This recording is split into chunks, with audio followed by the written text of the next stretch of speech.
right, so today we're going to start our differential equations unit, unit 7. And the first thing we're going to do right at the gate is just define what a differential equation is. Quite simply, it is an equation that contains a derivative expression. A differential equation, which we sometimes abbreviate diff-EQ, that's actually a class you might take in college. There's actually 2 classes on it. Sometimes we also abbreviate it just DE because we get tired of writing it out. It may contain the original function or be written in terms of the independent variable only. And so before we jump in, let's just review the ways we might express a derivative. Right? The most common is a first order derivative, which we can write in any of these ways. These are the most common. Okay, and that's what we call a first order derivative. I'm not writing out the word derivative, sorry. And then the only other one we really come across frequently is the second order. We don't normally go past that in most of our applications, so these are really the only type you'll see in this particular unit. Okay, so all of these notations are used pretty frequently. I think at this point most of you are pretty comfortable with it, but just as a reminder of the difference of first order versus second order. Okay, so let's try to connect to something we're used to before we jump into examples. So it says model the following situation with an equation. So it says the area of a circle is proportional, so is equal, proportional to the square of its radius. Now, you guys probably did proportions with triangles back in Math 2. I don't know if you really did them in pre-calc. It's probably been a while, but usually what we have is some constant of proportionality. A lot of times we use K, but it's some sort of multiple or factor to whatever else it describes. So proportional, that's where the K comes from, to the square of its radius. Okay, I picked this one for a particular reason because if you look at this, this looks kind of familiar, right? We actually know what this constant is in real life, right? That for the area of a circle, that proportion is pi. Now, you're not going to be expected to just know what these proportions are. I'm just trying to pick one that feels familiar to you. Okay, now this one is very similar with one slight change. So if you look in the second one, you'll see that it says the rate of change of the area of the circle is proportional to the square of its radius. So the new part is the phrase rate of change. So we're working with rates. So this should bring back memories of related rates and implicit differentiation, things of that nature. But today specifically, related rates are going to feel very familiar. So the rate of change of the area of the circle, that would be the change in area in relation to time. If they don't give us any other type of relationship, it's always implied to be time. Is proportional, so still have that K, and it's still proportional to the square of the radius. Now this isn't necessarily a fact, Miss Wright just kind of made this up to show you the difference in phrasing. This just says the area of a circle, this says the rate of change of the area of the circle is proportional. And so because of that, this is an example of modeling with differential equations because we have a derivative function, okay, or expression. So the main part of this lesson today is just interpreting the phrases that you might come across with differential equations because they're kind of tricky. You have to read very carefully. So we're going to work our way up. The first one says the rate of change of G with respect to T is proportional to the square of G. So the first thing I typically do is figure out what's my D what over D what. So the rate of change of G with respect to T. That means I'm going to get dG over dt. That's the actual derivative part of the equation. And then the second part says is proportional to the square of G. So K is that proportion piece, and the square of g is exactly what it sounds like.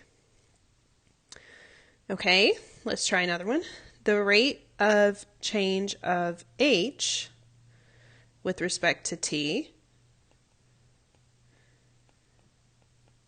is proportional to the square root of h. So again, proportional and then square root of h. So these are pretty straightforward, nothing too bad with them. There's going to be some other vocabulary you're going to come across. So in the next two, you're going to see the phrase inversely proportional. So the rate of change of j with respect to t, that's going to be dj over dt.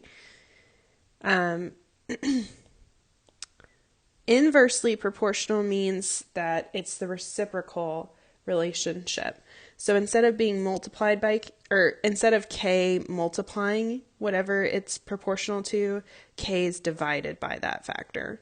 So in this case, if it's inversely proportional to the square of j, that means it's k divided by j squared. They have an inverse relationship. Okay. The next one says the rate of change of m with respect to t, so dm dt, is inversely proportional, again with that fraction, to the cube root of m. So a lot of times what students will do here by accident is they'll do this because we see cube of m, but the root part is obviously important. So please read, ooh, hello. Sorry about that. Please read carefully. So the cube root of m, not the cube of m.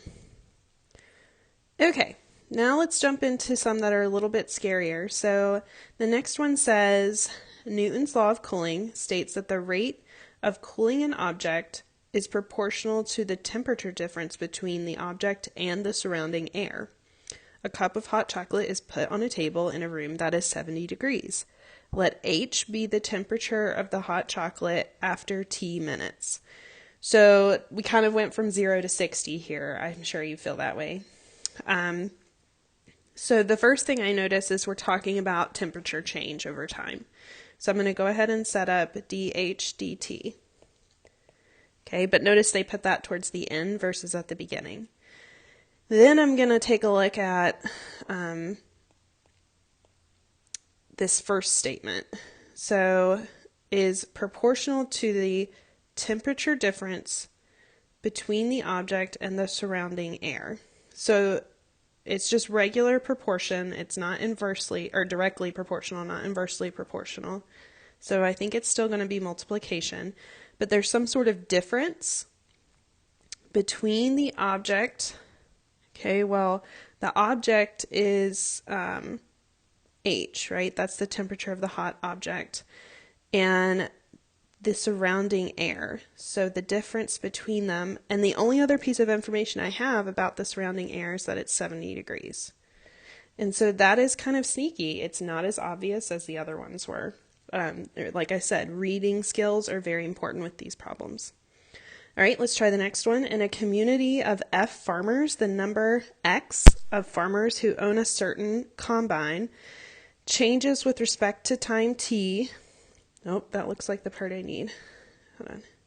It changes with respect to time T. So the number of farmers who own a certain combine. So that's dx over dt. At a rate that is jointly proportional, that's a new word for us, to the number of farmers who own the combine and to the number of farmers who do not own the combine. Great. Awesome. So again, it doesn't say anything about inverses, so I'm going to assume it's just multiplication. Jointly proportional is what it sounds like. It means it's proportional to both of these things together. So we're still going to have a K. The number of farmers who own the combine is X.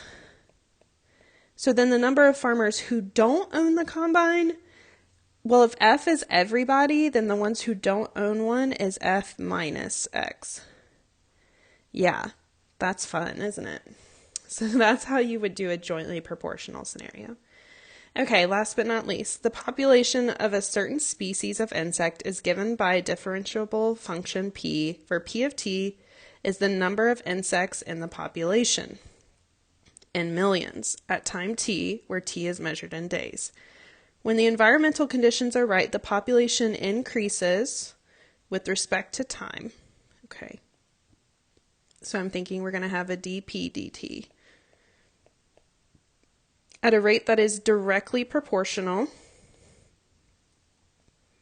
to the population. Seems simple enough. So what's all this other writing about? Starting August 15th. Oh, good. The conditions were favorable and the population began increasing.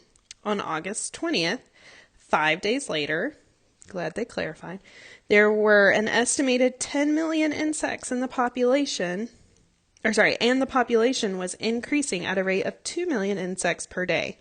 So what they're basically doing here is giving you extra information so that you can actually figure out what this variable k, what this constant of proportionality is. Can never say that word. So to do that, we only have two things we can plug in. We can plug in the change of population over time, over the change in time, and we can actually plug in the population. So for instance, in this particular case, it says, what does it say? There were 10 million insects. Okay, well that's P. And the population was increasing at a rate, that's this guy right here, of 2 million insects per day. Oh, I'll do that. So then that's 2. So what we're left with is enough for us to solve for this constant.